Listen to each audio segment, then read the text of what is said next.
আসসালামু আলাইকুম। ছোট নাতনির জন্য তাল মিছরি নিয়ে আসছে 7 থেকে 8 কেজি। চালের গুঁড়ি নিয়ে আসছে। চালের গুঁড়া বেলুমা ছোটো মাছ দিয়ে চচ্চড়ি খেতে। আমাদের দেশে বলে হাইসা শাক, কোন দেশে কোন কিছু বলে তা জানি না। হাইসা শাক খেতে খুব ভালো লাগে। এসে সজনের শাক। সজনের শাক আমার মার কষ্ট হলে নিয়ে আসছে।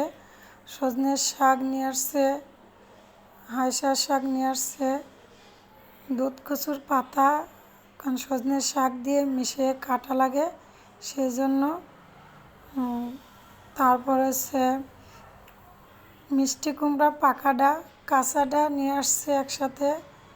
এই মিলেই সব কিছু নিয়ে আসছে জামাইয়ের জন্য, জামাই আপ্যায়ন করার জন্য। সবাই আমার মার জন্য দোয়া করবেন, আমার মা যেন আরও হাজার হাজার বছর বেঁচে থাকে। কারণ মা ছাড়া মেয়েরা অন্ধ, অন্ধকারে প্রবেশ করে। ভালো